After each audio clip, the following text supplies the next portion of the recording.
We're back again. Away days, big match preview, big match midweek preview. Come on, let's go.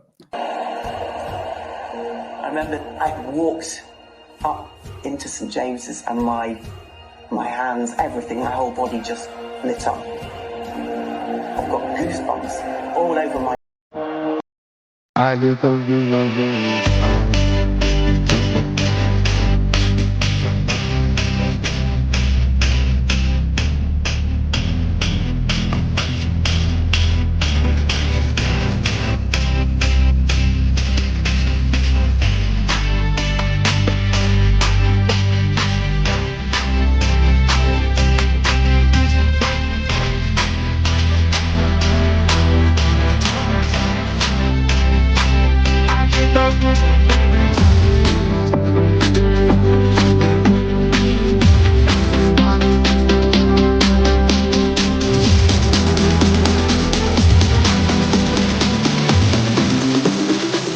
I get those goosebumps every time you come around, yeah. You're on mine, you make everything feel fine. Worry about those times, I'm way too numb, yeah. It's way too dumb, yeah. I get those goosebumps every time. I need the hype, throw that. Here we go, back again. Welcome to Loaded Mag, NUFC away days, the big match preview. We are here again, and of course, I've got the main man with me, Mr. Chris Hall. How you doing, fella? How's things? All good, mate. Yeah, busy day in work, but yeah, been really looking forward to having Mitch on tonight and talking all things Crystal Palace, Newcastle. So yeah, really looking forward to tonight. So it feels weird being on a Monday, though, doesn't it? It's weird doing an away days on a Monday, but what a way to start the week. How are you, Pete? You all right, mate? Yeah, good. It's strange not having a game this weekend. I know we touched on it when we did the Fight for Europe show. And if you haven't checked that out, check that out. It was a really good watch and a good show to be a part of. But yeah, it feels weird. Wednesday night, big game, but it is a big game. And I think we're going to get into it with Rich in a second. It's going to have a bearing on what's going to happen with us between now and the end of the season, this particular fixture. So lots to talk about for sure. However, lots of people in the chat. Welcome all in the chat already. If you haven't, make sure you do all the good housekeeping stuff. Click that like and subscribe if you are new to watching the channel. And of course, thank you for watching and tuning in with us. Brilliant stuff as always. Look, let's get him out. We're an absolute pleasure to welcome him on to talk all things Crystal Palace and Newcastle. We've got Rich from the Eagle-Eyed football podcast, Crystal Palace. Let's welcome him in. How you doing? I'm good. Can we reload that intro, by the way? I was kind of bobbing my head a bit like... You're not the only one. We do it every show. Me, Chris, we do it every show, and every guest they always talk about the intro. It is a good one. Yeah, it's a nice one. Listen, thank you so much for the offer to jump on your show today, and I'm in much better spirits talking about this game than I would have been a couple weeks ago. But we'll get into it. I bet you are. Look, I'm not going to lie. You did us a favour, that's for sure, on Sunday, helping us out by beating a direct European rival. And boy, did you beat them. Full-time score 5-2 against West Ham. And look, have to say, before we get into like additional Crystal Palace talk, you must be still on cloud nine, as you said you were after that win. Like, how big was that win? And for you in terms of, recent changes at the moment for Crystal Palace, manager, players coming in, how big was that result for you? And look, just tell us a little bit about that game, because I'm not being funny. I didn't watch it all, but it just seemed a little bit wild. Where do I start? I mean, the roller coaster ride of our season, anyway, which we'll get into greater detail, has kind of led to the last 2 weeks. And obviously, yesterday's game was on the follow-up from a fantastic defensive display away at Anfield, where we picked up that 1-0 win. Going into yesterday's game, going to the ground, speaking to like some of the fans. Because we're beating Liverpool, we kind of felt a little bit better, as if like, oh, this is no longer a must win. Not saying that we wanted to lose it, but it wasn't as, because we already had said in our minds we're not beating Liverpool, so West Ham would have been the must win. We just wanted to have a follow up. It's good to see Ebbs and Elise back together. Bear in mind, for those who don't know, they've only played 6 Premier League games together this season. Wow. Just 6. And that's all due to injuries. And I said to a few of my guys, I said, listen, Oliver Glasner's going to batter someone soon. Just based on what I've seen in the 6 games we had prior, we've played well in, I think, all of them. But maybe the Bournemouth one away, I think that was probably the worst of the performances. But every game we've played well. So I said someone's going to drink. I didn't think it would be West Ham, to be honest, because obviously they're still pushing for Europe. Yeah. So, look, just the football we're playing, just seeing Ebbs and Elise just link up with Mateta, who's on absolute fire at the moment. Glasner's worked wonders with him. And it was just good to see. It's kind of now what we're seeing from Glasner. If we can get our summer window right, because granted, we're going to lose players. We are going to lose players. This is just the nature of it. But if we can get that summer window right, we can now look to finally push into that top 10, next season. Hey, you never know if we get the rub of the draw. Hey, a cheeky little conference league, maybe. I don't know. But listen, small steps. I'm just happy that like the commitment, the work rate from our boys, our fitness is better. And we suffocated West Ham. Granted, they had Europe. That they may have been a bit jaded, but I don't want to take credit away from what we did. And if it's seen us at the beginning of the season, the Roy Hodgson, and you've seen us what we did yesterday, and the difference, it's night and day.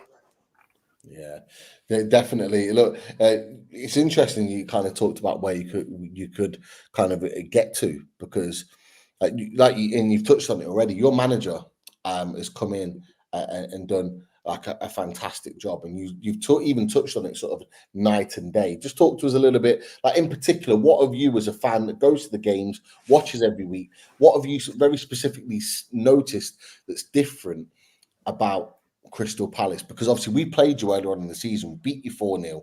You looked like a team that was kind of like down in the dumps. You looked, look, let's be honest, you looked a little bit of a mess. However, we were managed to turn that around. You got the new manager in. Yeah, Roy Hodgson's left. New manager's in. Oliver Glasner's come in, and just what has made that change? First thing first, and I know it sounds mad simple, and it may not necessarily be a manager bounce. It's just his attitude. Since he stepped through that door, all he said to whether it's the press, whether it's media, I'm about winning games. If I'm not about winning games, then what's the point? He was asked before the City game, was it before the City game, he was asked, oh, there's 7 games left, how many points do you think you need? He goes, I need 21. That's the mentality. He then got asked before the Liverpool game, well, unfortunately you lost to Man City. He's like, cool, we've lost 3 points, we need 18 now. Like that's his mindset. Like, so that's the start. The formation change has been the biggest surprise. Okay. So we now play a 3-4-3. Obviously, defensively, the wing backs tuck in. Maybe it'll be a 5-2-3. But with the 3 up top, they're not wingers. They're both like inverted 10s. So they're playing really close to the striker, which then allows the fullbacks to bob in. And I'm going to get onto our fullback in a minute, especially Daniel Munoz. And when you see us play now, we're comfortable on the ball, which is good, but there's always somebody available. It's as if like, it's weird. It's like we're hard to mark. It sounds mad. And I think that's more because, all right, Wharton and Hughes, they've got the base, and Wharton's unbelievable, by the way. But Eze and Elise now, before it was Jordan I, before Elise, they're just free to roam. They can just roam wherever they want. They've got the freedom of Selhurst Park to do what they like. But I think the biggest thing is, whenever we've got the ball forward, especially under Roy, it'll go to our striker, and it's either he can't hold it up, or we just don't have players around him. Yeah. Now we have those inverted 10s. It's just bouncing it off, bouncing off. you know, and it's just so much better. And it's just nice to see that like the likes of Mitchell's adapting to a new role because he's now playing left wing back. 1v1 defending, he's good, but going forward, it's not his strongest point, but he's adapting to that. And I think the biggest change I'd say from Glasner to Roy is he doesn't make excuses. And what I mean by that is under Roy, it's like, oh, we've got injury this and injury that, injury this and injury that. Glasner's had to have a few injuries, not as much as Roy did, granted. But in the last couple of games, we've had the only recognizable centre back we've had is Joachim Andersen. We've had to play Jefferson Lerma there. You know, Nathaniel Klein played there at Anfield. You know, luckily we got Chris Richards back against West Ham, but still got Nathaniel Klein playing it. But he's found a way and he's made it work. You know, and we haven't looked any different to if it would have been a Mark Gay there. You know, so yeah, he's done a great job, honestly. Chris, I'll come to you about Palace, just because obviously, you know, we watched them over the course of the season. Nobody's ever really kind of thought that they would do what they did. And look, we haven't even touched on, Rich has touched on it very lightly there. We haven't even touched on Anfield, like the win that they got there, fantastic. And then backing that up with a massive win against West Ham, like what for as much as whatever you've seen of Palace, what do you make of them, and what do you make of them in terms of, you know, being an outfit that we're coming up against on Wednesday night? Yeah, I mean, I must admit, like, you know, if you'd asked me about this fixture, you know, 4, 5, 6 weeks ago, I'd have probably thought, oh, you know, good chance of getting 3 points there. But, you know, since Glasnow's come in, he's really took the ball by the horns, hasn't he? And I think Rich has put it spot on, you know, by saying, like, he's kept things simple. He's come in, his job is to, you know, maintain the Premier League status. And then, you know, they're in for an exciting summer. I mean, at the moment, I don't know how confident I am going into the game because Palace do look different. Like, obviously, I watched them against Liverpool. I thought they played really, really well. Against City, they give them a good run. I haven't actually watched the West Ham highlights back because I was watching another game at the time. But it sounds like they ran riot. I promise you, watch it. Really, really good. I don't know if I want to now, Rich. I'm not sure. 31 with the Wednesday game. 4 goals in 31 minutes. But I mean, I'm talking about the intensity, the pressing. Watch it, and drop me a message after. Yeah, no, I do you know what, mate? No, I will have to watch it before our game on Wednesday. But yeah, I mean, it doesn't necessarily surprise me too much. Like, I thought the appointment or rehiring of Hodgson was a funny one. I know that it was kind of done, you know, to kind of see things through and stuff like that. But really, there was no longevity in the appointment. So bringing in someone like Glasner is interesting, particularly because he kind of came out of nowhere for me. He wasn't like a manager that I am well versed on. Like, I didn't know much about him. But the job that he's done is you know, credit to him. And the thing with Palace is they've actually got some really good players. Like, I could list 5, 6, 7 players who I really like from Crystal Palace, and it was just about probably getting a manager to come in, believe in them, and play a system, which Rich has spoken about, play a system that fits the players that he's got. And by the sounds of it, you know, it's been doing really well. And I'm particularly interested in these inverted wingers, and that's for the tactics board a bit later, Pete. But that worries me a touch now.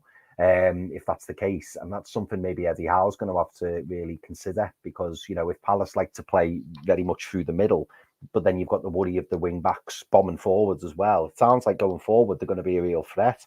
But Palace don't deserve to kind of be, for me, they don't deserve to be like, you know, near the relegation zone. Like, I would class Palace as, you know, a solid mid-table team. You know, like, for me, you know, as Rich has already mentioned, you know, challenging for those European places, because they've got the talent, they've got the players, some really, really good players at Palace.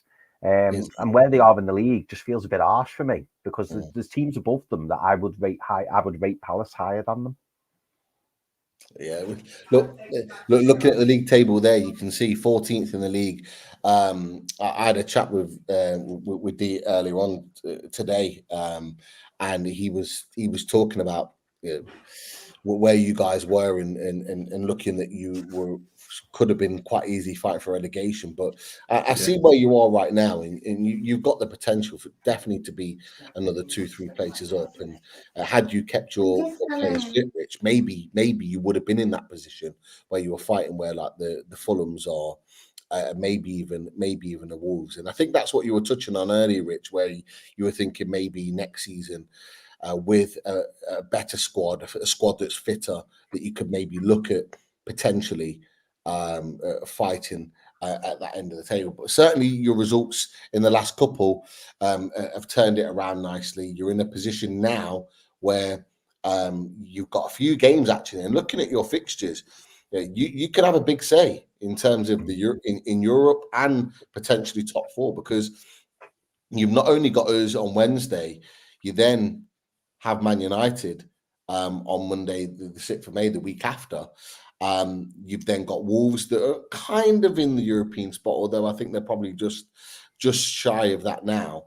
And then you've got Villa, last game of the season, I believe. And they've all got to come to Selhurst Park. So, you talk about the way you're playing now, you're in a position where you could have a major influence. And talking about influence, Rich, you've touched on a few players here.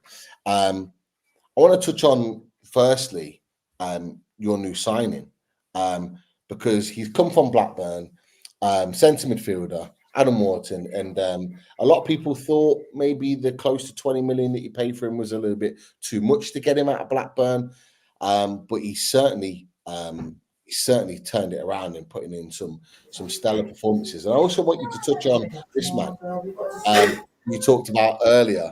Daniel Munoz? Munoz. Yeah. Munoz, your new right back or right wing back. Just talk to us about those two players. Like, what difference have they made coming into your team? And what type of players are they? Right, Adam Wharton. Listen, when you're fishing around the Championship, and especially in this day and age, the market may seem a bit inflated, but you pay the price of what you value a player. Now, we got signed for 18 million. I think that's like 4 million add-ons. And I tell you what, I knew he was decent when I saw him against Chelsea in the FA Cup, I believe it was. I was like, this is a talented player. He signed for us. First game was against Brighton. Tough time. Granted, we were awful all round. But since then, for someone who's just turned 20 as well, by the way,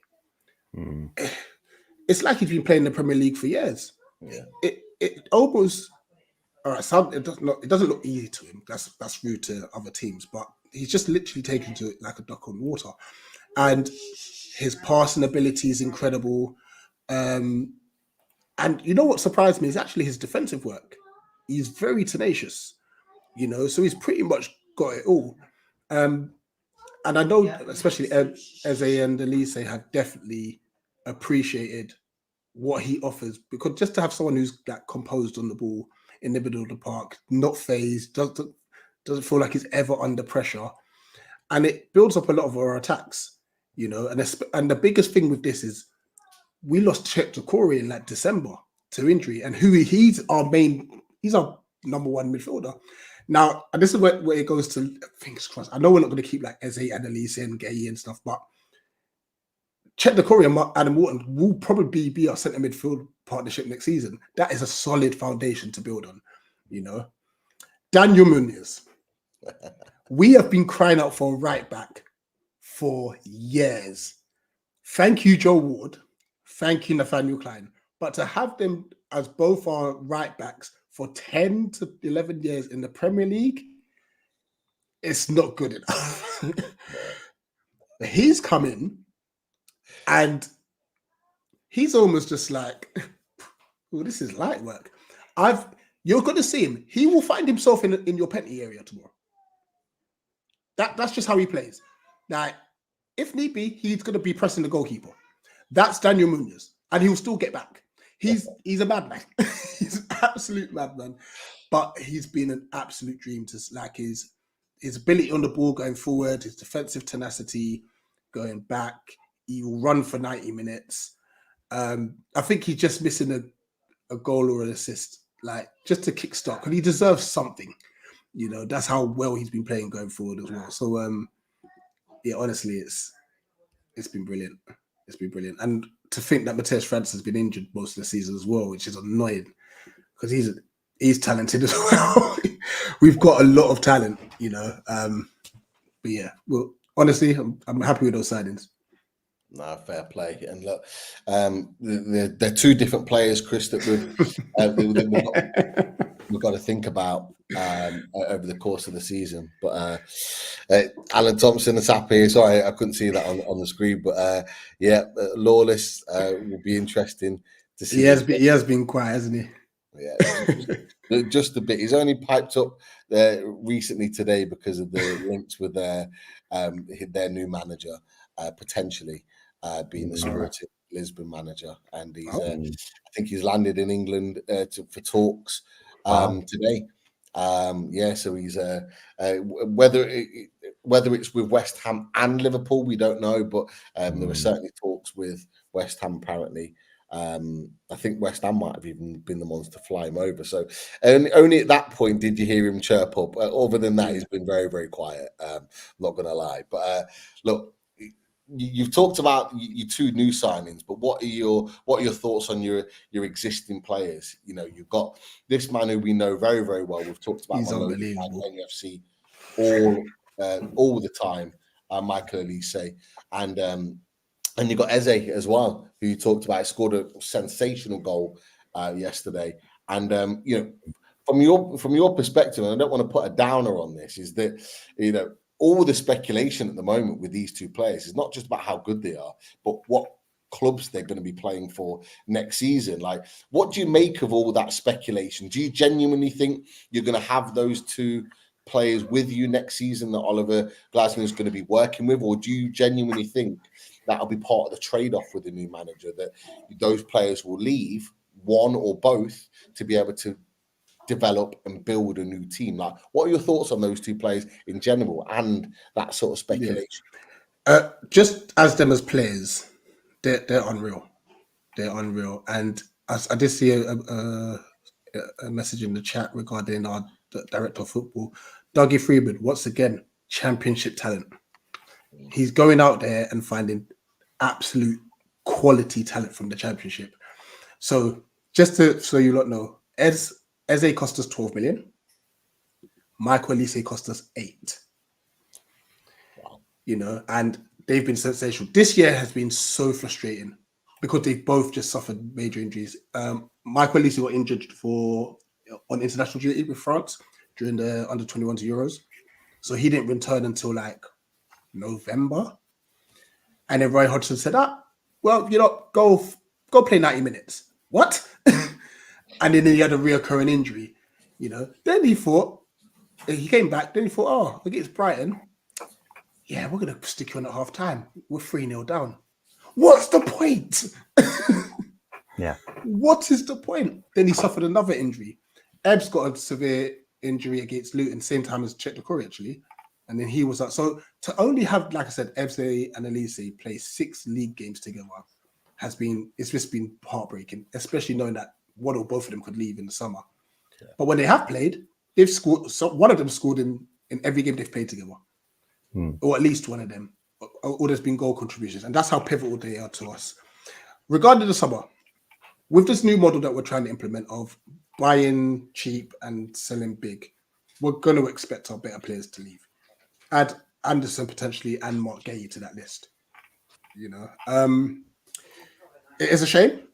It's a shame because now under Glasner, I would love to keep our current squad and maybe build on it. And I think it will be a very, very strong side where you got Richards, Anderson, and Mark Gay make the back three. We might get a new left wing back who's more forward thinking, but Mitchell can do a job. Munoz on the right, Decore and Wharton in the middle, Eze, Elise, and Mateta all another striker. We're not going to see that because someone's leaving in the summer, But look, we're going to have to accept it, and we just have to make sure that we get as much as we can for them, probably from the release clauses, and then make sure that we invest in it better. We've already got Jezrat Saki, who's in our youth, who I think he's going to be ready to step in. Maybe not start for us next season, but definitely step in. Mateus França, who's had just injury problems this season as well. He's a tidy player. Not comparing them to Eze and Elise, but they're decent enough players to do a job. And hopefully if they gain more experience, because France is 19, I think Chelsea is only 19 as well, 19, 20. So they're still young as well. They've both got release clauses because they had to sign new deals. Otherwise, Eze could have gone on a free. And Elise Chelsea would try to trigger that 35 million initial clause.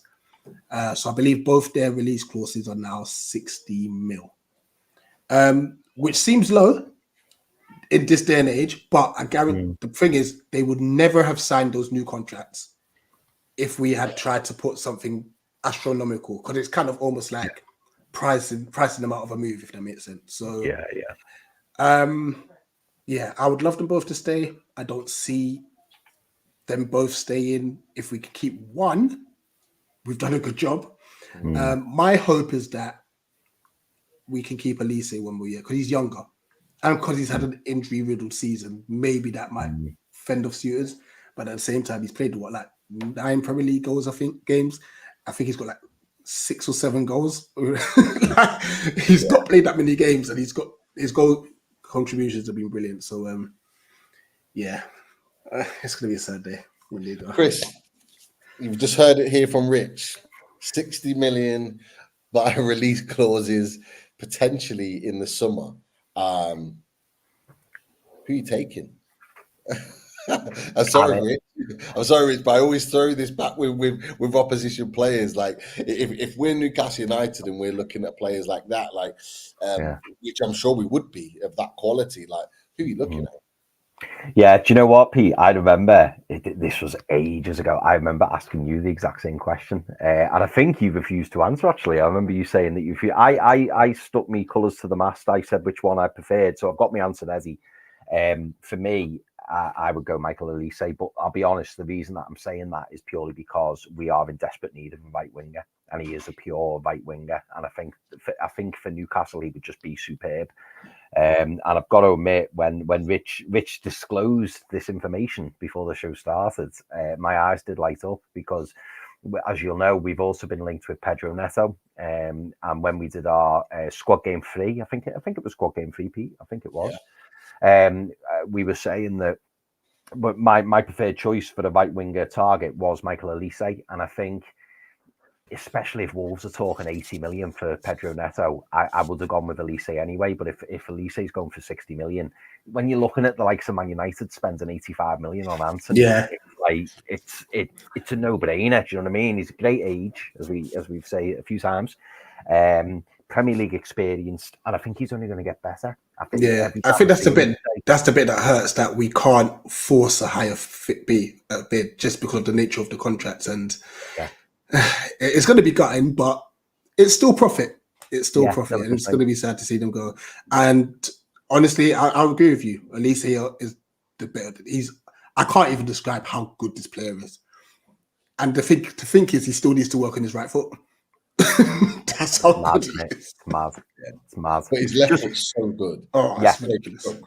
Yeah, no, I was just going to say, mate, I know we're going to go to questions later, but I just want to link this question in because of the topic one on.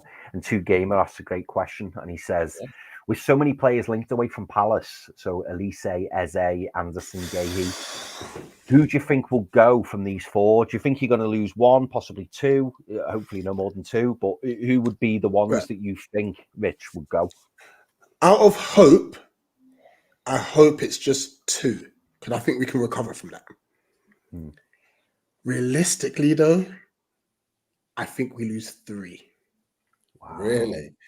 Yeah. Okay, so now you've got to expand on that one. So the 3 I think we will lose will be Mark Gay. Now in England international, he's been brilliant for us. And I think he's got a choice. If, for example, if Gabriel Magalhaes, because he was rumored to go Saudi Arabia last season, and he's had a great season with Saliba this year, so it could be Arsenal. No, they may aim higher, by the way. I'm not saying that this is a definite. I'm just saying potential clubs. Now Spurs seem okay with Van der Ven and Romero. They seem a good partnership. Not after last weekend, they don't. No, true, a bit slippy, but what do you call it? Manchester United. You got like Varane's coming towards the end. Maguire looks like he's on his way out. So if it is Martinez, he may need a partner. Cheaper option than Branthwaite as well, isn't it, Rich? If the because they're talking about Branthwaite, but how much? Sorry, just to interrupt you. How much are you talking for Gahey? Yeah, I would say around 50 to 60. Realistically, because I don't think he's got a release clause. You know, if as the analyst said didn't have release clauses, I'm talking 65 to 80 bracket. Yeah, like may obviously at least it will be more going towards the 70, 80, where as is more the 65 to 70, in my opinion. But like I said, they've got release clauses. So with Elise, you got to think Salah's coming towards the end. You've got to think Man City don't really have a right winger because Foden's now a 10 effectively, and he's been playing well there. Man United need a right winger, and I don't want him to go there because they've ruined all the players that have gone there from us. Yeah. PSG apparently are linked as well. I'm hoping he goes there. Space player, isn't he? I'm hoping that will make me feel a little bit better, knowing that he's not going to play against us. And with Eze, I think Man City were looking at him if Paqueta doesn't go. And then you've got Man United are interested and Spurs. Wow. Yeah.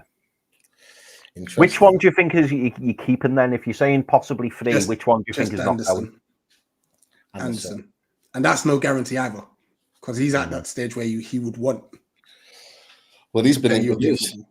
He's been linked with us before, previously, and on top of that, you know, we need a centre back. So for me, I would prefer Mark Gay out of the two. I think Mark Gay's agreed a super centre back, and I think with what Eddie Howe wants, he wants pace. He wants to add pace to the defence, and he's got that in abundance. So I would definitely take him over Anderson. But I think that's a fair value actually, because D was throwing out not long ago 80, 90 million for Mark Gay, and I was going, "Are you sure?" And he was adamant. But I actually think anywhere between we will never get that much for a player like him. Yeah. You know, we don't have that. If we were a bigger club, we can have that pool because we can say to you, "Well, screw you, we'll just keep him," sort of thing. But these players will want to move on, you know, and a club like us, unless we start getting European football, we can't hold these players to hostage. We did it with Wilf, and then they ended up leaving for free. You understand? So players are not going to want to have that treatment done to them as well. You know, which is it's the hard bit about supporting a team like Palace. But that's also the reason why we love them, because then we'll churn the next sort of talent through and keep the cycle going. Interesting to game with another great question. I'm sure we'll get a few more questions in as well. But look, let's start getting into the game now. We'll start talking about the game, look at some tactics, and do all that good stuff. But first, of course, we'll talk about the game. We need some stats.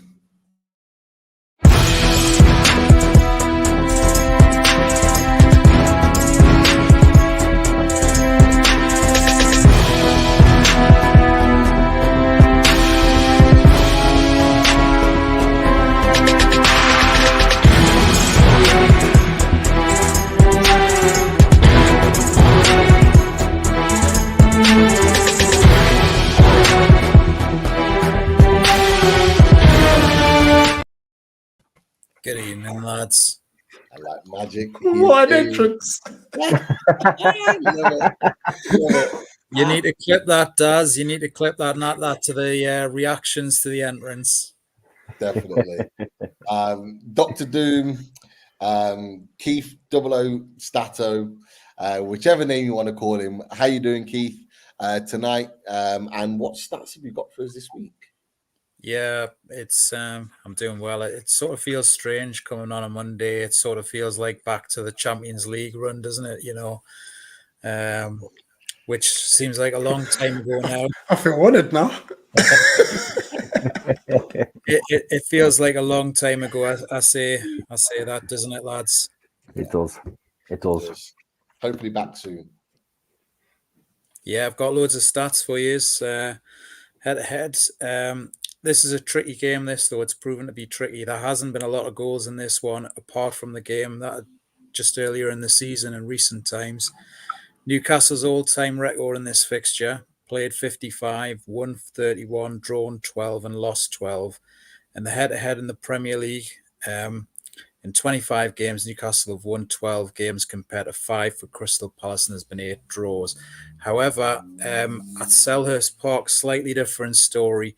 In recent times, Newcastle have only won once in 8 games away at Selhurst Park, and that was when they won 2-0 during COVID and the pandemic, without any fans as well. So Newcastle have scored more goals in this fixture, 32 goals compared to 20 for Crystal Palace. And they've got the slightly better defensive record as well, with 14 clean sheets compared to 6 clean sheets for Crystal Palace. Moving on to the managers, Eddie Howe, his record in games that he's managed against Crystal Palace. He's managed 18 games, he's won 6, drawn 6, and he's lost 6, so an identical that record there, balanced right across the board. And since Oliver Glasner's became the Crystal Palace manager in February, only Manchester City have won a game at Selhurst Park as well, with Palace winning games against Burnley, West Ham, and they've also recently beaten Liverpool at Anfield as well in a shock result there the other week. So the goalkeepers, Sam Johnston, he's managed 6 clean sheets in 20 games for Crystal Palace this season, whilst Martin Dubravka, he's managed 5 clean sheets in 18 games for Newcastle this season, including 2 clean sheets in a row in the last 2 Premier League games as well. Moving on to the players, outfield players, with 1 goal and 2 assists, Newcastle's Anthony Gordon has been involved in 3 goals in a Premier League match for the first time. And he's also had a hand in more home goals than any other player in the Premier League as well this season, with 15, so 9 goals and 6 assists at St James's Park. And Alexander Isak, very much the man of the moment. He's scored his 16th and 17th Premier League goals for the season and the last game in the Premier League, so Premier League goals. And that's the joint most goals by a Swedish player in the Premier League season, along with Zlatan Ibrahimovic in 2016-17. So he's certainly making a name for himself. Palace, in terms of Palace, Jean-Philippe Mateta, he's scored 12 goals in 36 games for Crystal Palace this season, so very much a man to watch out for on the day. Some general stats to round off. Crystal Palace are winless in their last 5 Premier League games against Newcastle, 3 draws and 2 defeats in Premier League games, and that's now their longest run without a goal against Newcastle in the Premier League as well. Crystal Palace last beat Newcastle at Selhurst Park in February 2020 when Patrick van Aanholt scored the winning goal in a 1-0 win. And Crystal Palace's 5-2 win over West Ham was their joint biggest win in a top flight London derby. It's the first time that they've also scored 5 goals against a London team as well in the top flight as well. So brilliant result that yesterday for Palace. And with a goal and assist yesterday, Palace's Michael Elise, who we've just been speaking about earlier, is the youngest player to have been directly involved in over 10 goals in the last 2 Premier League seasons. So quite incredible, really. 22 years and 131 days with 13 goals last season and 11 this season as well. And just to round off, 4 of the last 6 games that the Newcastle and Crystal Palace have played have ended in a draw, and the 3 games last season, the 1 game in the Cup as well, which went to penalties in the League Cup, there were no goals in open play in over 170 minutes of football. Newcastle. Great games. Great games.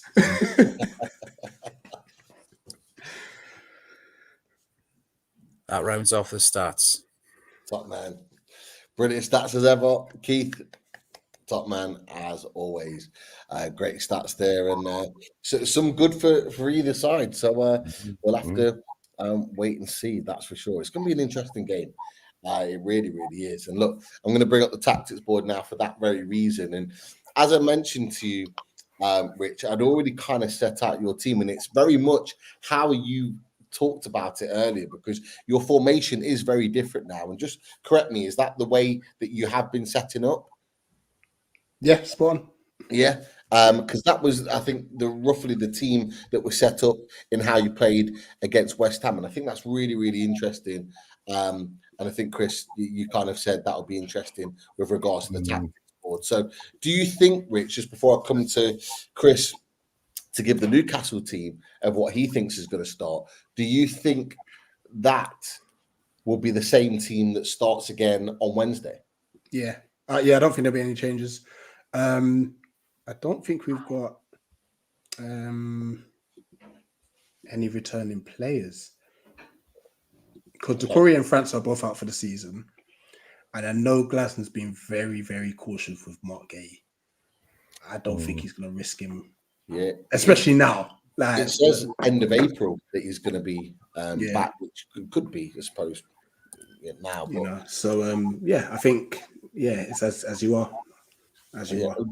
Lerma, do you think Lerma's going to be back, or is he still in? He's got a couple weeks. All right, okay. Yeah. So it could be out. You mentioned as well. I'm just trying to look through your squad. Who else? Edward maybe come in. He'll start with Mateta. He's on fire. He's on fire at the minute. So. Yeah. I wasn't sure because it was midweek whether we'd change things around. But I mean, no. The good thing is he was able to take off the likes of Eze, Elise, and Mateta after like 60, 65 minutes yesterday. So definitely, yeah, they'll be all right. Interesting, Chris. Newcastle United's team. There are a few more to choose from now. So, what are you thinking? I think I might go boring here, Pete. And do you know what? I think, particularly how Palace play, it wouldn't surprise me if we did something similar to what we did at Spurs. So I'm gonna hit it, and then obviously Keith can critique, and yourself obviously. But I think it'll be Martin Dubravka in goal. Okay. I'm gonna go with a back three of. On the right side of the three, Emil Kraft. Yeah. Centre of the three, Fabian Schär.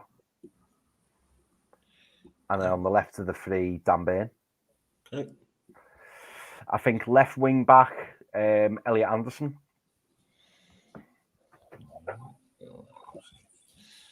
Okay. Argument for Hall, but I think he'll stick with Elliot Anderson, who was absolutely outstanding against Tottenham. Right wing back, Jacob Murphy. Yeah. So just quickly, can I ask, why have you changed to a back three? Well, why have we? Yeah, we changed tact against Tottenham. We changed the team, and it's based on sort of players available and sort of the style. But right. Eddie Howe talked about it after the game, and it was basically they had a game plan to stop Spurs playing. In particular, it was to try and crowd them out in these little pockets here, in the number 10 pockets here, and crowd them out in their wide areas, because you had Ndogi bombing down the left and would come inside as well. Pedro Porro exactly the same, and they were very attacking in their mindset, and it was to try and close up those kind of pockets to allow us to then hit them on the counter. And of course it worked an absolute treat. So that's why I think that they have. But Chris, I'll let you carry on your teammate. Yeah, mate. So on the left of just in front of Michael Elise, basically, I would say Bruno. Yeah. I'd have Bruno there holding, and then on the right in front of Eze, I would say Sean Longstaff. Okay. So a little bit like this. Yeah. Would you say more as a two? Yeah, definitely as a two.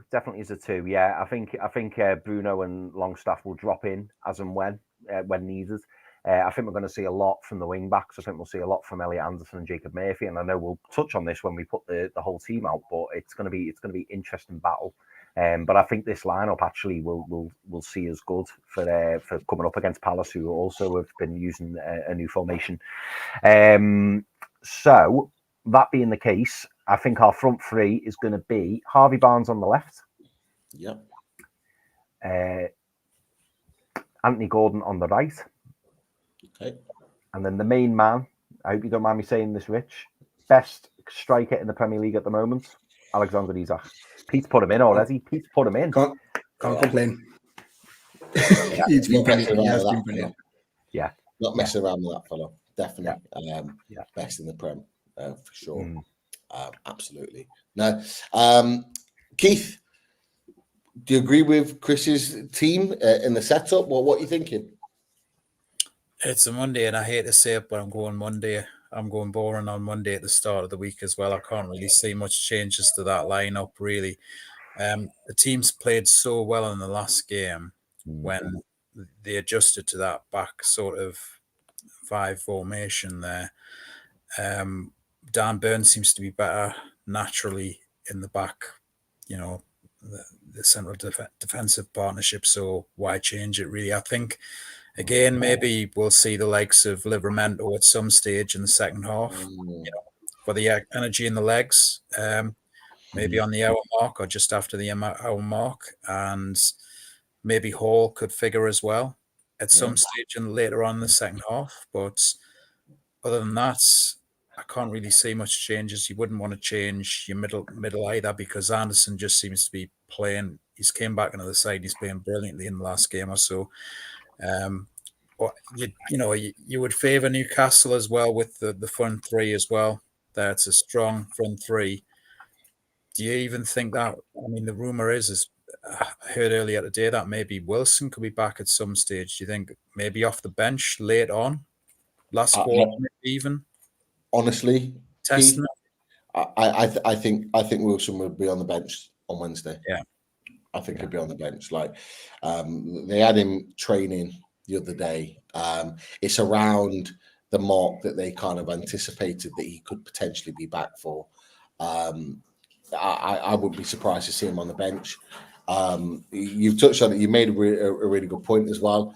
With certain players being back, we know Lewis Hall was back on the bench and I think add a few minutes. On top of that, Livramento. Who's to say that Trippier is not going to be there as well? And if you're looking at that bench and you could bring potentially Trippier, Livramento, Lewis Hall, and Callum Wilson off the bench, like that is by far a much more positive sign than we've had for quite a while. So that would be really, really interesting to see. What I wanted to just add in there is actually, I think this. I was toying with it, and Chris, you've gone for it, so that's absolutely fair, because I wasn't sure whether Eddie Howe would revert back to type. I wasn't sure whether he'd go back to a 4-3-3, but actually seeing the way Palace set up, we're actually perfect in our situation to come back, because I do think with Eze and the bits that I saw against West Ham, they like to play in these little pockets. Elise was coming in and they were kind of swapping over throughout the game, and they were playing just free roam within these little pockets. Having Bruno Longstaff in there, Elliot Anderson will be here to do a job there, potentially on Elise, but also to stop that run here, because as you said, Rich, he likes to get into the box, and we're likely to see that. So again, Elliot Anderson's going to have a really crucial role in the game. Him just sitting in here and it turning into one of these when we're asking the question, because this is what Newcastle United have done really well in their evolution. In recent games, this is what they've done, and they've done right. Come and break us down, and if you can't, we've got these that can do it on the counter, and at times it will be like this. So you'll see Barnes even come and sit in and do a job. There's a lot of people that said Barnes, he wasn't great, he wasn't at the level against Spurs, and I understand that, but he did more of a defensive role for the team to allow these two on the counter to really do a job getting forward and really causing problems. And I wouldn't be surprised to see it again. But we'd have confidence if we can win the ball in like deep areas. So I'll whack a ball onto the screen. If we can win the ball in these areas and can get someone like Bruno on the ball, and we're playing it out wide, Barnes coming out wide to receive the ball out here, and he's one-on-one with Klein. Like I'm more than confident that these three on their own could get us the goals that win us the game, because they've already done it so many times in the past. But I think that role is going to be crucial in there. Jacob Murphy the same, because like Munoz, Jacob Murphy likes to get forward too, and he'll want to get balls into the box, and he's got good delivery. It's going to be a really interesting game, and I just think it's going to be tight for long periods, and it'll be a case of who's going to get the first goal. But anyone else got any other thoughts on the tactics board? Go on, Mitch. Daniel Munoz should be right next to where Shaw is. He'll be here. but you're going to see it. He will find his way into the box. I promise you. Does that not cause problems the other way though? So if he's making runs that way, and this is what Elliot Anderson is in the team for, effectively, is to come and cover that area. Like, doesn't that then cause problems here? Because let's be honest, like Klein's a decent player and he's got a little bit of pace, but you don't want Barnes coming in one-on-one with Klein in those type of scenarios. You're not worried about that. Lasner's worked wonders with Clyde because he's become a right centre back and he's actually doing very well. Okay. But with that in mind, if Munya was to push up, Wharton and Hughes have just been covering really well. It's gutting that Lerman's not fit because he does that job brilliantly as well. But yeah, the cover's there. The cover's there. And I think now that you're playing the three, it's going to be a proper chess match now. Isn't it? It is. This is why I think it's really interesting, because it is going to be like a chess match. Absolutely right. It's going to be a really interesting one because we are set up quite evenly in terms of the structure of the game, and I genuinely think it's about two things: who's going to get the first goal, and who's got the better quality in the final third. And we're going to be confident. I'm sure Chris and Keith are going to be confident that we've got players like Gordon and Isaac that put the ball in the net. Barnes, we know they can be absolute killers in front of goal, but we can't sleep on the fact that Michael Elise is a top finisher. Eze is proving that he can put the ball in there. Like you said, Mateta, 12 goals this season. It's going to be interesting to see. I'm interested also as well with this battle here, this man against this man here. I think that'll be interesting. Bruno loves a battle in that midfield. Wharton is a young lad, but playing really, really well. This might be a real test of his credentials since coming to the team. I know he's been to Anfield and won, so his confidence will be high right now. So it'll be interesting to see how they get on too. But it's going to be a really interesting game. As well as that, Anderson and Isaac, if they become isolated in this position one-on-one, I'm sorry, Rich, but I'm backing my guy all day long. I was going to ask with regards to Isaac, because you watch him more than I do. What's he like with his back to goal? Go on, boys. I'll let you take this one. What do you think? I struggle. I'll be honest, Rich. I struggle to criticise him in any way. Like he's. You could argue that maybe when I say it's a weaker part of his game, he's not someone who you naturally ping the ball to and he can hold players off. But it's just. I worry for centre backs because if he gets that half a yard, he's gone and it's over. Yeah. I mean, we saw what he did against Tottenham, against Van de Ven. He got half a yard on Van de Ven, who was trying to play the offside trap in the opposition's half, which was quite interesting. But he sprinted back to try and catch Isaac and he couldn't.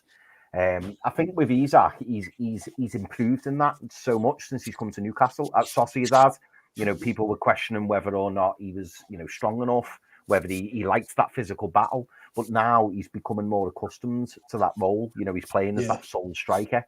So I wouldn't say it's his strongest part of his game, but he's more than capable of doing it. And as I say, the thing with Isak is he likes it in behind. He can take a touch, he Yeah. can lay it off, and Gordon's buzzing round him. So he knows that Anthony Gordon's going to be there. Harvey Barnes is going to be there. So for me, I think I would still like Pete. I would still fancy him up against pretty much any centre back in the league, if I'm honest. Sure. But I think with Joachim Anderson, he's clever though. He is clever. Joachim That's Anderson. the reason why I was asking. I'm sure Glasner's going to have them drop off. He will have them just drop off just to prevent that ball in behind, because there's going to be enough threat coming from Barnes and Gordon anyway with their pace. Yeah. And I'm going to expect us to drop off maybe 5-10 yards so that ball in behind's not on. And if it does go wide, it's okay, we're going to have to defend the cross. We're going to have to manage that, or a 1v1 situation. Because I agree. I think if Isak gets turning, it's a problem. Yeah, that's the only thing. Like, to be fair, with the holding up, it's definitely an area of improvement for Isak. But I actually think he's improved on it this season in comparison to last. I think he's got better at it. What I would say is that one thing that I'd like to see from Isak, if he's not getting any joy in and behind here, I would like him to do kind of what he did against Everton. So if he's coming in deep here, I'd love him to peel off into this area, which we know he can, and he's receiving balls here, so he's one-on-one with Klein, because then he's got the ability to cut in, and when he cuts in, he's got the ability to finish, which is where you'll see Gordon make runs into this area. You'll probably see Barnes run into this area or be used as part of the overlap. You're going to get players coming out. So, and this is the thing. This is the great thing about Isak, is that he's not just that number 9 that just comes up and battles against the centre back, and it's just that hustle and bustle of who's the strongest out the two. If he's not getting any joy here, we'll go, okay, right, I'll peel off here. I'll drop in deep to win the ball. I'll come out here wide, and I'll just come play in these areas to see if I can cut inside and have a pop at goal. Like he will pull players all over the place, and it'll be interesting to see with Joachim Anderson, is he able to kind of be on his game and be as sharp as he possibly can, knowing that he's got no one to mark. Because if Isak pulls off, he's literally standing still, and he's then got to be really kind of keep his wits about him. I mean, with that, what you've just said there, like Anderson had a kind of similar issue against Liverpool, where obviously Nunez, he's erratic, like he's everywhere. And what he did well is he just pulled Klein and Lerma at the time just a bit closer to him. So if they're going to do any damage, it would have to be out wide, and we defended brilliantly, to be honest. I mean, Liverpool should have scored, though, but once again, not taking away of how well we defended. So I'm really looking forward to this battle.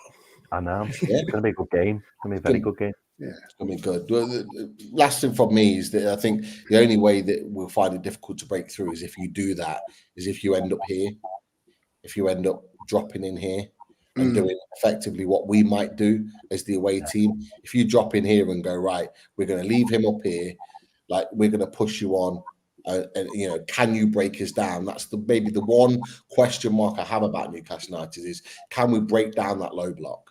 Can we get the right ball into the right channels to break that down? If you come in and sit in, that's the thing, which is why I actually think with the way we set up, we are literally going to say, right, come on to us, come break us down, and then we'll hit you on the counter, because that's where we'll get the space to be able to exploit you.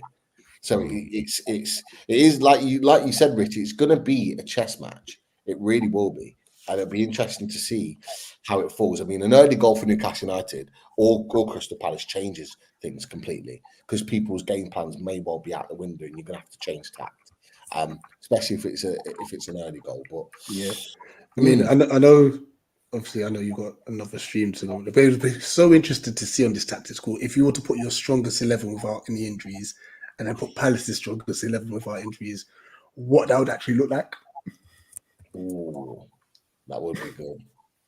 That would be good. Let's have a quick look.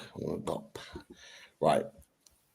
Would you say, right, are we going on normal tactics? We'll run through this just really, really quickly.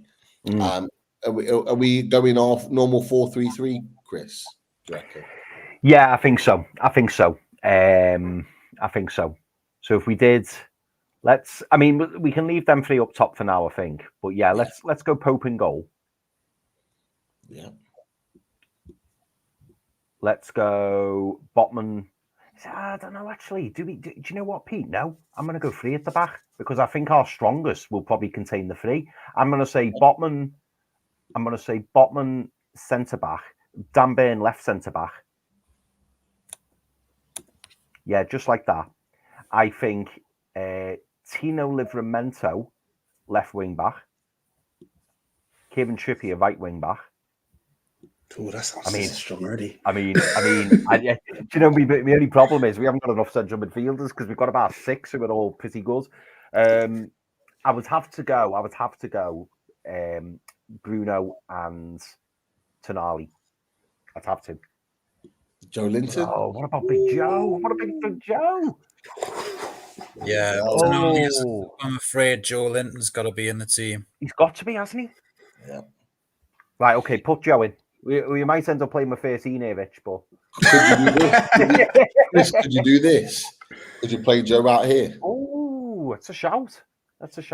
He can cover in that area. He's basically doing what Elliot Anderson's doing. You can play that there with the 3 in there. Okay, let's go with that. See, I'm loath to change that front 3. Oh no, that's our strongest front 3 for me. Yeah. So 3-4-3. Yeah, Joe Linton playing the left wing back position. I mean, Elliot Anderson is there to basically do the Joe Linton job, isn't he? That's what he's doing in the team at the moment. He's there to kind of be that defensive, solidity, but then get up the wing as well, which is what Joe Linton can do. I mean, we've said, haven't we, Pete, that Joe Linton's a strong left winger. Yeah. Like that, you could argue that's his best position, but we do love him in that central midfield as well. Yeah, do you know what? I think that. I was going to say, Chris, it can change in game because in game you can go back to the original 4-3-3. You can make it like that, and you could have it as we normally do. I do love it like that as well. I do love easily. It like that. Yeah. And it can change in transition, so it can be like that. But no, you're right to think that this formation and the way it is at the moment makes sense. But it can quite easily look like that. It'll be interesting. It'll be interesting. Yeah, it will. But that's probably the strongest 11, I think, Rich. Oh yeah, definitely. Rich, go for your Palace 11. So switch Chris Richards and Klein position wise. Okay. And then Klein will go for Gay. Yeah. Sam Johnson goes in goal. Oh, okay. Yeah, he's injured at the moment, but he's definitely he's kicking wise as well. His distribution's brilliant. Will Hughes gets bombed for Czech Decore. Yeah. And I think that's the only one I'll do, which means Jefferson Lerma stays on the bench.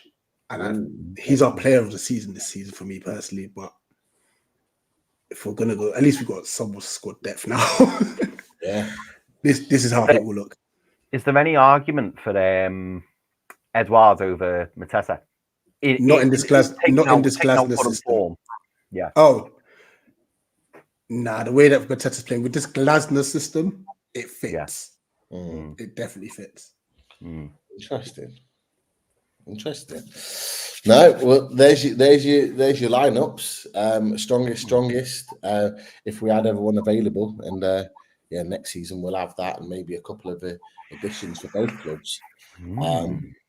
Yeah, interesting. But look, we can get back to that. Look, as we kind of start to look towards the end and we get towards those all-important predictions, are there a couple of questions, 2-3 questions we can throw at Rich before we predict, Chris? Absolutely, mate. And we had a really good one from Ginesta Van Alden before. And he says, question for Rich, looking at Palace's squad, there's 9 senior players who are out of contract this June. Do you think some of them will get an extension, or is the summer for a proper squad overhaul? It all depends on what happens with Elise, Eze, Anderson, and Gay.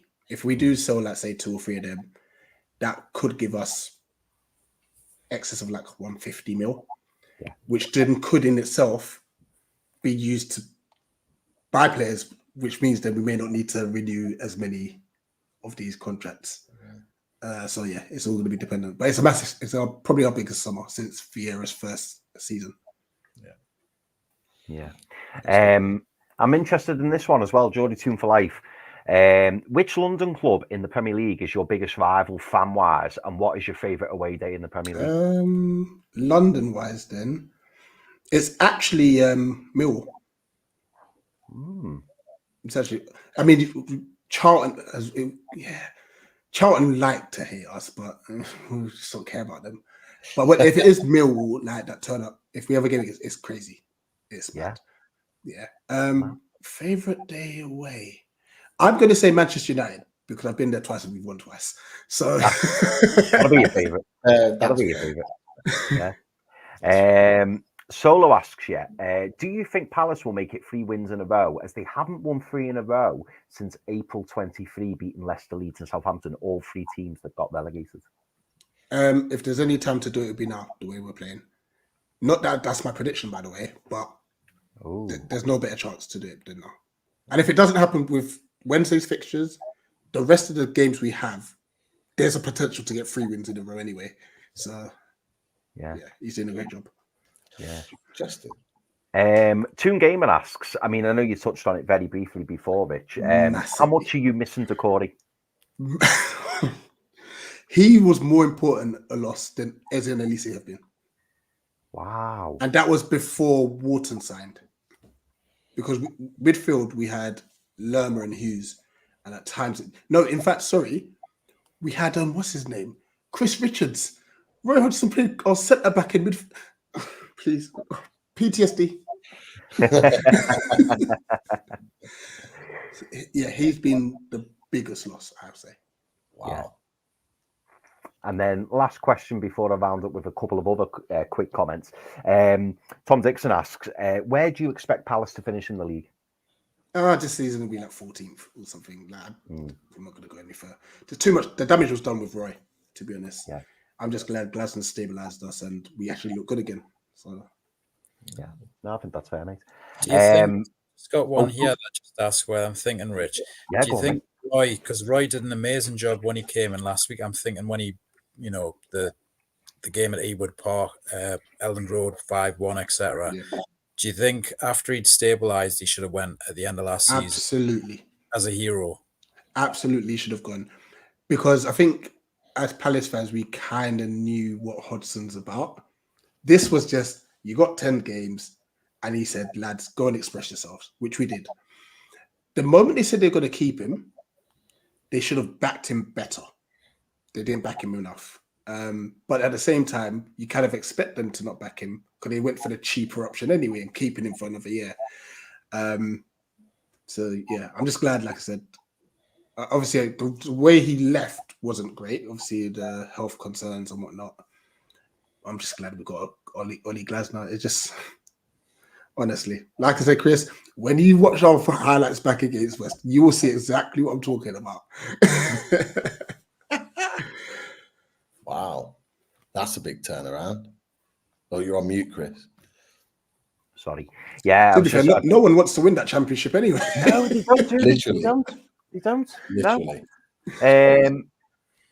Let's see. Yeah, I just wanted to highlight these, and this is just for info, really, boys, because I hadn't seen this. The Clon lad said earlier that Dan Ashworth 15 million settlement with Man United reckons that the rumours are it's been agreed. So 15 million. So just a quick reaction from you. Sorry, I'm happy too. Yeah. Because they were looking at Dougie Friedman. Oh, really? Oh. They were, yeah. But yeah, the rumours are from the Clon lad that the 50 million settlements agreed. So Pete and Keith, just a very quick one. What are your thoughts on that? Go on, Keith. Go for it. What are your thoughts? 15 million. It's an interesting one. Who's had the upper hand on that one, really. I'm glad that they haven't. Man United haven't rolled Newcastle over like they have over the, certainly would have done 2 decades ago when they would have came calling. I'm glad there was that bit of resistance as well. That it's one of those where they didn't thought they could come in and you go straight away, and there's been that little bit of strife and struggle for them to sort of indicate, look, you're not going to push Newcastle over like you'd done previously as well. So that 15 million, if it does and if it helps towards the FFP, then that's great. You know, the urgency of Man United trying to rebuild everything. Realistically, I knew he wasn't going to wait out his whole 2 years in anyway, like year and a half. So if we're going to get something for him, then get it. And I suppose eventually, obviously, you know, the price would maybe drop towards the end of the contract. So I'm glad that we've got the money now, if that's the case. And plus as well, to be honest, I don't want Newcastle to be sort of hanging on. I want Newcastle to get a new sporting director in as well. I want us, if it's true about Maldini, or if it's true about, I think there's somebody else who's in the frame as well, you know, for the interviews as well. Let's just move on and get the next man in as well, because it's time for, I think, Newcastle to move on from this as well. Just quick question: do you think you need to move on from Eddie Howe to kind of progress, if that makes sense? No. No.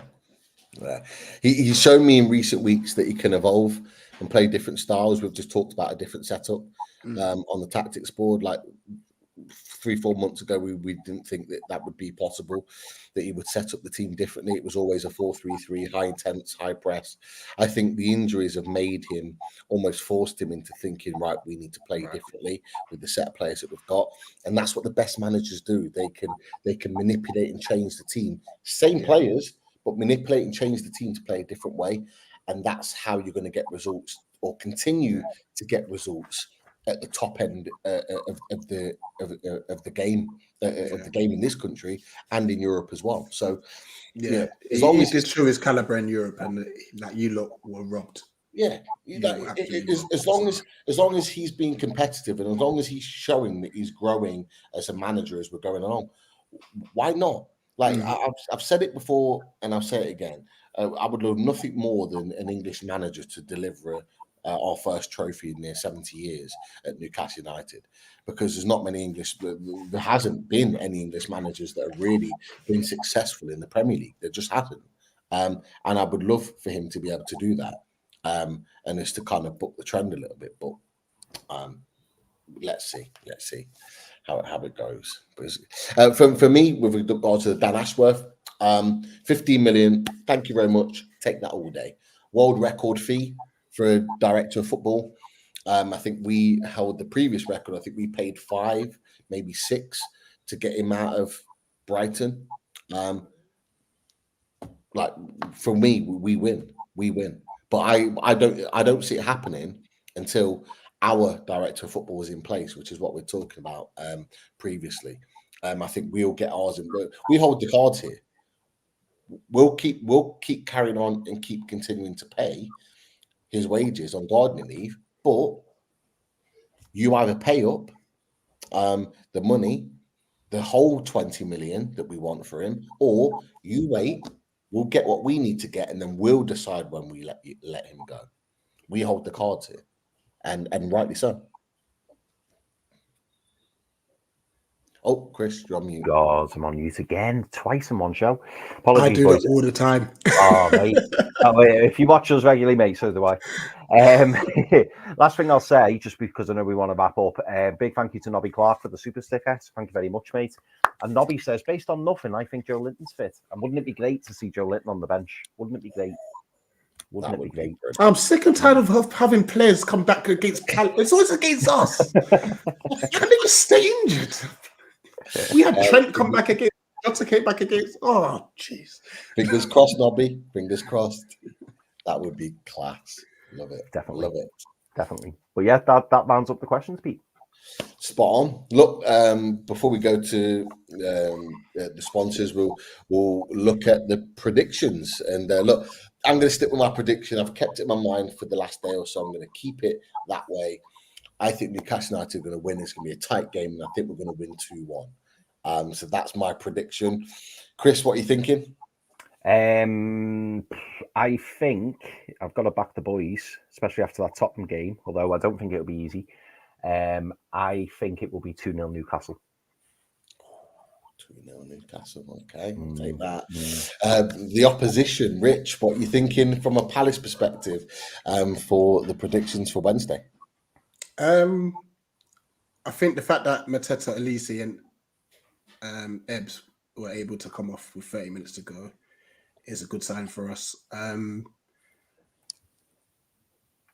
don't think we'll stop you from scoring. I'm going 2-2. Desmond. Going for the Desmond. And here it is. This is the old drum roll. Double O Stato, Keith Roll. What is your prediction? 2 intros, two an outrow as well. Yeah, this both teams in form, both teams banging in the goals. Could be a banana skin if I'm honest on Wednesday night. That's what I'm worried about. I mean, we've had a couple of midweek games away from home this season, like at Everton and that this season, which went disastrously. So it could be the same, especially with back four away, the defensive lineup back. But I think with the goals lined up, if VAR switched on, if the referee has a good game, then I'm tipping the game to end 2-2. Desmond as well. Yeah, I don't think the keepers will keep a clean sheet in this game. I think Palace will score as well to break that duck of not scoring against Newcastle. Interesting. Very interesting. People, put your comments in. What are your predictions for the score on Wednesday? Look, it's going to be an interesting one. It is a massive, massive game for Newcastle United and for Palace, but certainly for us with our European aspirations, I think if we can get a win here, that will really kind of kick us into gear to get that European spot, whatever it may be. No, not Everton. I thought your son had lent you a T-shirt there, Chris. It's because it's blue. That's why. It's the blue. Yeah. The blue doesn't help. Can we get one of them sent? Chris, can you send one of your son's T-shirts to Pete as well? One of your Everton blue T-shirts to Pete. Not a chance. Not a chance. Pete's not taking that Leicester shares off. No way.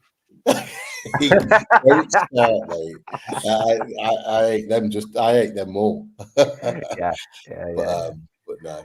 Look, massive thanks to everyone in the chat. Your comments, your questions, everything has been spot on. Really, really appreciate you sticking with us tonight on the chat. Rich, absolutely spot on tonight. Joining us. Just let us know where people can find you before we head off. Yeah, that's Eagle-Eyed Football on YouTube, Crystal Palace content. Yeah, we love it. I'm unfortunately not going to be at the game myself this time around. I'm traveling to Gambia tomorrow with my school, so yeah, I'm out there for a week. No, I will do. Hopefully, I'll be able to just sit down at some point. Just go away, leave me alone, and watch the game on Wednesday. But yeah, looking forward. All the best, and all the best for the rest of the season, guys. Yeah. Top man. And Keith, thank you as well for all the quality stats as always. People will question the predictions, but hey, you've not always been wrong. So 2-2 #22 is the new 1-1 this season. I knew I liked Keith. There you go. Let's wait and see. But yeah, just before we head off, we'll say massive thank you to our sponsors as well. Yes, so big thank you to our sponsor Manscaped, who you all know we are now newly in partnership with. Shaving your jewels doesn't have to be a risky business anymore, thanks to our friends at Manscaped and their Lawnmower 5.0 Ultra. You can forget about nicking your bits. This trimmer is all about keeping things smooth and safe, so you can trim with confidence. Fancy a stress-free shave and some savings? Head over to manscaped.com and snag yourself 20% off plus free shipping with our code LOADED20. That's LOADED20. And with Manscaped, it's easy grooming, no surprises. So that's our shout out to Manscaped. And not only as well. That's a competitive. Rich was laughing. I can see when you were reading that out. How do you say that with a straight face?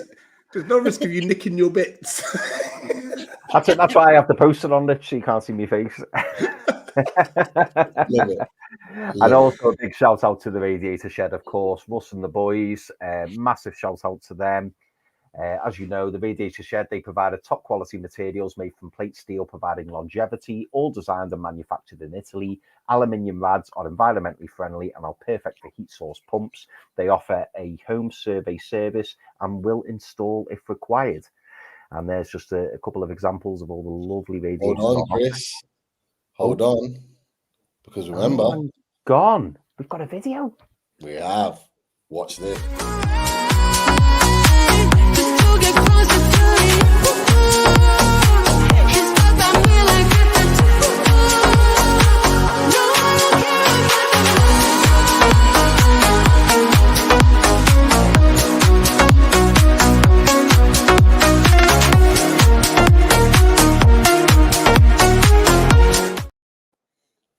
That music's so much better, isn't it? Yeah, I seen you in the background like me going like that. There we go. Russ in the Radiator Shed. Get involved. Get in touch. You can see the quality there for sure. And one last one. We cannot forget H2O Bathroom Design Company. Yes. H2O Bathroom Design Company, where again the lads will provide you with fantastic bathrooms. And here's just a picture of pictures of some of the lovely bathrooms. I know you've all seen them, but they are absolutely lovely. So if you're interested in that, get in touch with Simon at H2O Bathroom Design Company. And finally, one last very, very quick shout out. If you haven't become a member already, why not? We've given loads of Manscaped stuff away recently. So if you're interested in becoming a member, it's $1.99 a month. You will be entered into the monthly prize draws, which have all of a sudden become weekly. So if you haven't become a member already, make sure you click that blue button. You're not going to be able to do it on your mobile, but you can do it on tablet or PC. So if you want to become a member, make sure you click that membership button. It's $1.99 a month, and we're giving lots and lots of prizes away. So get involved. Spinny wheel. It's brilliant. Love it. Absolutely love it. Look, people, we are out of here. Thank you so much for tuning in with us. Make sure you're back with us for match reactions and other shows in the weeks to come. Huge thanks to Keith as well with the stats. Huge thanks to Rich. And of course, huge thanks to everyone in the chat and for those that are viewing. We will be back later on in the week, as I mentioned, for the Palace review, hopefully talking about 3 points, talk about lots of goals being scored for Newcastle United, but let's wait and see. No Everton tops allowed. But until then, people, of course, we do love playing away. Chris, take us home. Rich, how'd you like that?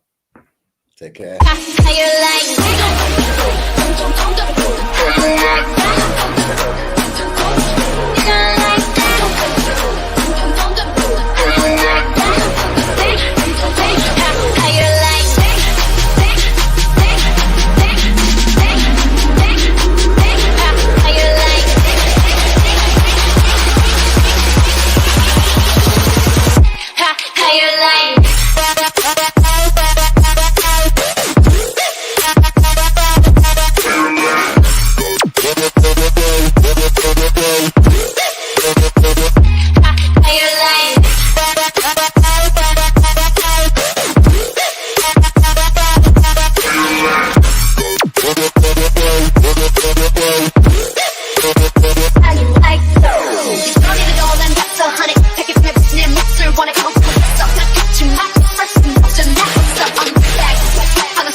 And if you want to give Lawless a bit of a roasting after that Palace defeat, get over to 12th Man.